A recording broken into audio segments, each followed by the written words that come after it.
back to my channel. I'm Lauren. If you're new here, and Happy New Year! Oh my god, it's the first day of 2019. Actually, when I'm recording this, it's the last day of 2018, but when you're watching it, it'll be January 1st. Can you believe that it's already New Year's Day? I can't. I'm so excited for the new year. Also, I'm really happy that Taylor Swift unofficially but officially rebranded this day as a day for herself and her fans. And so I wanted to do something special for you guys and do a lyric decoding of her masterpiece ballad song, New Year's Day. Now, if you're watching this video, you probably have already, or probably will after this, listen to Taylor Swift's New Year's Day on repeat all day, because I mean, come on guys, what better day to listen to it than today? I also have to say that I'm really happy that I pre-recorded this video, because currently, as you're watching this, I'm probably a little hungover and not as put together as I am right now. Thanks for spending a little bit of your first day of the new year watching my video. I appreciate it. I am recording in my brand new bedroom. I know there's just one string of lights there. I will have another one there soon. I got a bed frame, a rug, all this stuff coming. I have some moving vlogs coming as well, so make sure you subscribe to my vlog channel. If this is your first time on my channel, hi, I'm Lauren. Make sure you're subscribed to talk about all things pop culture. Okay, so before I get into it, I want to share an audio clip with you of Taylor Swift herself talking about the song New Year's Day. This is an audio clip from the Reputation Secret Sessions this past year, and I need to just say right now, I don't own this clip. This is not mine. I found this clip on YouTube on a channel whose name is Taylor Reputation, run by someone named Hayley. I will include the link to her channel and the video below, but I just need to make sure that you all know that this isn't my clip and that I'm claiming that, because I'm not. I just really wanted to start this lyric decoding video with audio of her talking about the song herself. Take a listen, and again, thank you, Hayley. We threw a big New Year's party in London this year, and I was thinking about how everybody talks and thinks about who you kiss at midnight, right? It's this big romantic idea of who you're gonna kiss at midnight, ring in the new year. And I think that is very romantic, but I think there's something even more romantic about who's gonna deal with you on New Year's Day. Who's willing to give you Advil and help you clean up the house. I think that states more of a permanence. And so I was thinking about that, and I wrote this song called New Year's Day. Oh, there are two lines in this song that I'd been saving for a really long time for the right moment, and I just picked them for this song, and I'm really excited about them. And the first one is, please don't ever become a stranger whose laugh I could recognize anywhere. Oh, okay. And the other one is, hold on to the memories, they will hold on to you. There's glitter on the floor after the party.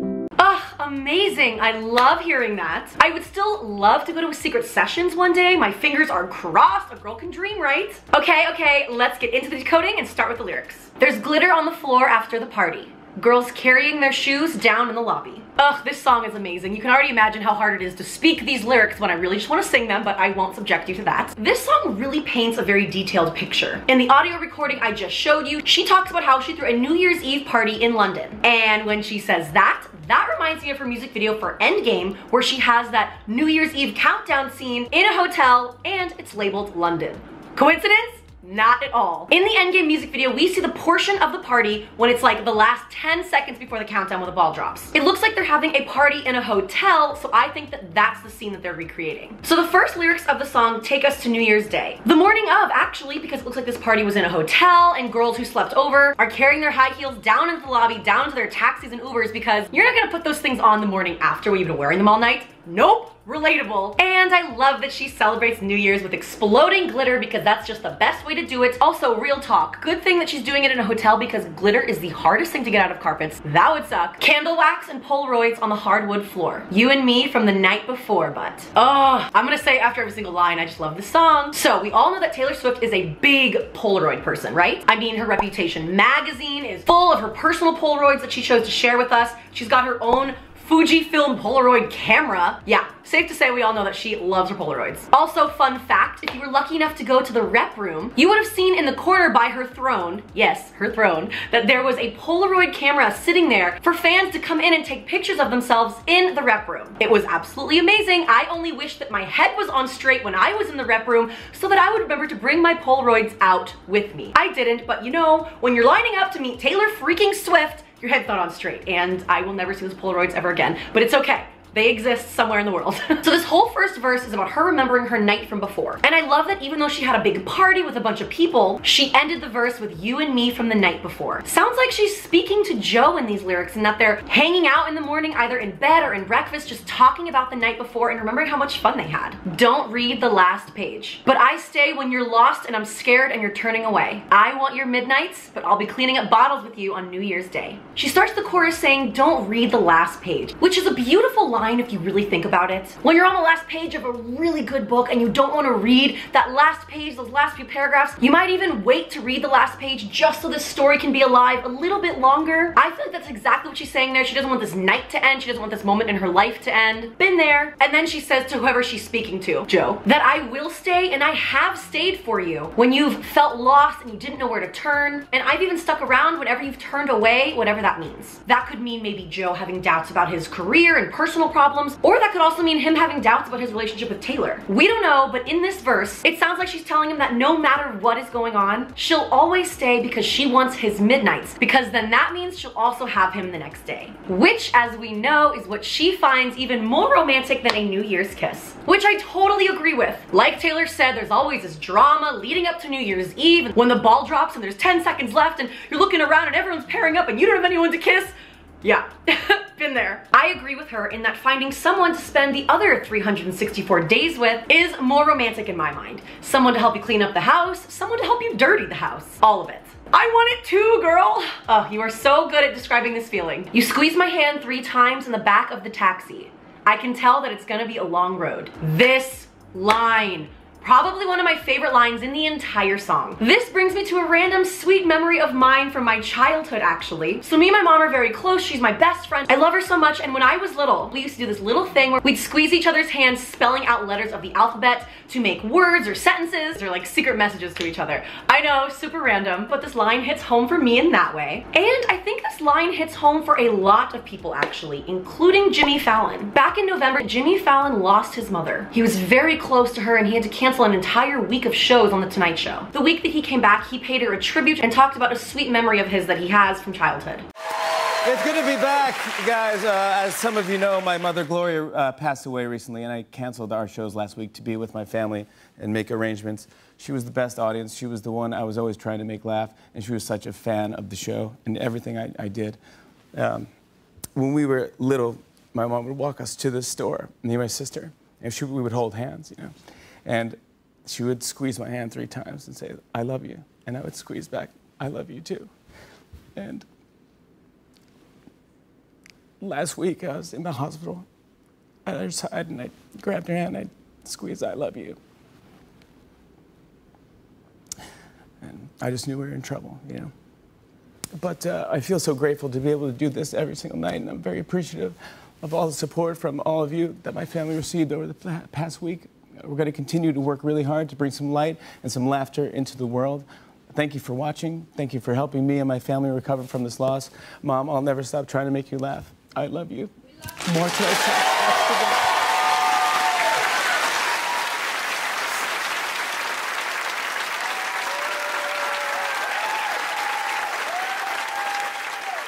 The next week when he came back, Taylor Swift was a surprise musical guest and she debuted her song New Year's Day. What Jimmy didn't know when she agreed to perform was this line. You squeeze my hand 3 times in the back of the taxi. Watch the end of Taylor's performance where you see Taylor and Jimmy have a really emotional hug and just a really emotional moment.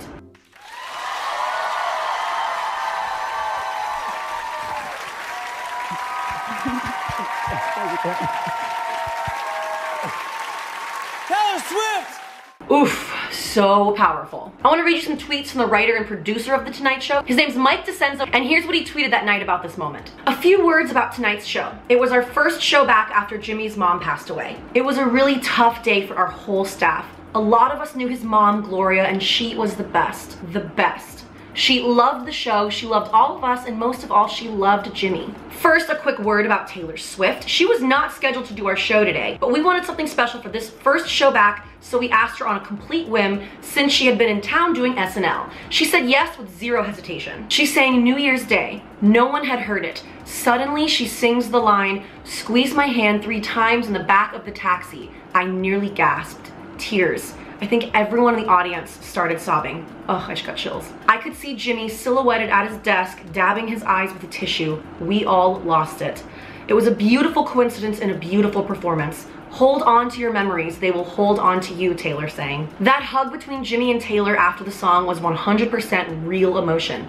Whatever you think of Taylor, she did something beautiful for Jimmy and our show today, and we are forever grateful.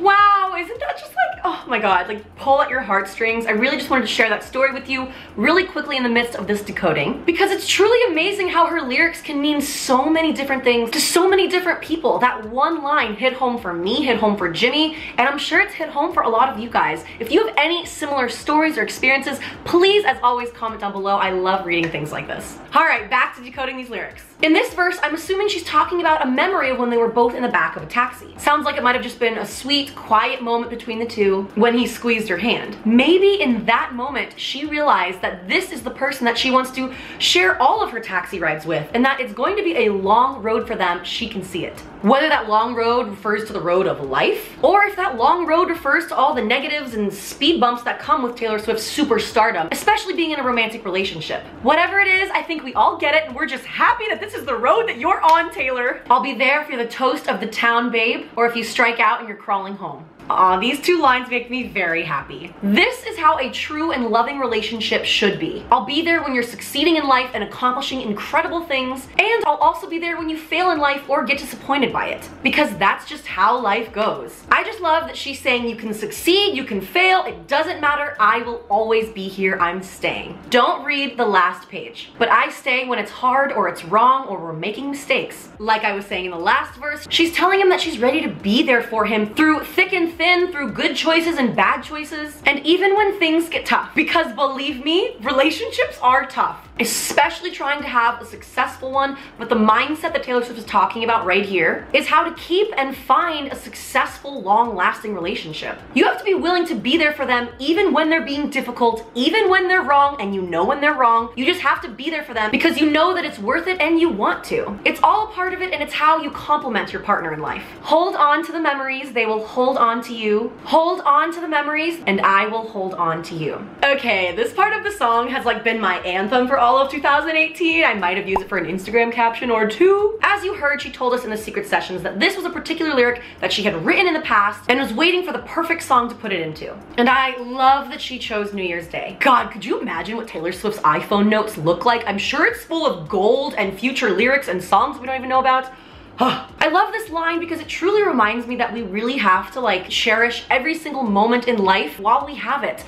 I miss my friends and family in Denver so much, and I cherish those moments when I get to go back and just be regular with them. No big crazy events, just small nights, drinking wine, having fun, dancing, like doing whatever we do. I try to hold on to those memories as much as I can because we're all getting older, life changes, people get busy, people start getting more involved in their own lives, and this line just has really been like my anthem. It's been my anthem for the whole year. I don't know, you guys tell me, what does this line mean to you? Because we can all interpret this differently. I love that she's saying hold on to those memories as I hold on to you. I think that's really, really cute. It makes me think of like a couple cuddling in bed, reminiscing on their life and all the fun adventures that they've had. We'll hold on to the memories while I hold on to you and you hold on to me. Ah, it's so cute. Please don't ever become a stranger whose laugh I could recognize anywhere. Ugh, amazing. Amazing. This is also another line that she had written previously before the song, and I find this one so relatable. When you're in a long-term and serious relationship, you learn everything about the person, even things you don't want to learn. You learn everything. The way that they walk, the way that they talk, and the way that they laugh. They kind of become like an extension of you in a weird way. So here she's saying it would be so devastating for your inexplicable and distinctive laugh that I love to hear on the daily become a distant memory that I could be walking the busy streets of New York City and still be able to pick out your laugh in that massive crowd. That's how close she is with him. So cute. I love it. Don't you ever become a stranger, Joe. There's glitter on the floor after the party. Girls carrying their shoes down in the lobby. Candle wax and Polaroids on the hardwood floor. You and me forevermore. I've said it a million times and I'll say it again. I love this song. It's like a sweet little love song to Joe, and I think it's just a really special one. For her to say that as the last lyrics of the song, which is also the song that's the last of the entire album, You and Me Forevermore, is really telling. You tell me what you think, but I think it's a pretty good foreshadowing as to what her next album's gonna be about. She kind of always does that, in case you haven't noticed, with her albums. The last song of each of her albums has always been like the last page of a beautiful storybook about what she's learned from these songs and these experiences, while also hinting at the next album. In 1989, the last song was Clean. For Red, the last song of the album was Begin Again. For her album Fearless, the song was Change. So yeah, you get what I'm saying, right? I just love the way that her mind works, even when she was a young artist. But even still, as she's an adult and as I'm an adult, Taylor Swift makes me believe in love again. Seriously though, her heart and soul has been spewed all over these lyrics and these songs into every single word, and it's truly a joy for me to decode it. You know me, I love finding the hidden meaning that every single word, phrase, sentence has, and just taking it line by line, trying to understand it as she wrote it. Thank you for this song, Taylor Swift, and thank you for making our New Year's Day so happy, because I know that this song is going to be on repeat for a lot of us all day long, all year long, all life long. You know what I'm talking about. It's just so good. Well, there is my decoding for New Year's Day. I'd love to know your guys' thoughts. Did I miss anything? Do you think I interpreted something incorrectly? Please let me know in the comments below. Also, feel free to contact me in any way on social media. Make sure you follow me on all of my handles. I read every single comment, tag, DM. I might not be able to get back to you, but trust me, I read every single one. You guys, 2019 is going to be a great year. I can feel it. I've got a lot of exciting stuff coming up for my channel. I'm gonna be releasing a quick little video later on this week just about the direction I want my channel to go in, kind of me talking about 2018, so stay tuned for that. And I hope you guys had a wonderful New Year's Eve and a wonderful New Year's Day and a wonderful 2019. Whoa, that sounds so weird to say. Oh my God. Make sure you subscribe to this channel, my vlog channel, and that you leave this video a like if you enjoyed it. And I'm gonna go enjoy my last night of 2018. Oh my God. I'll see you guys in my next video. Bye.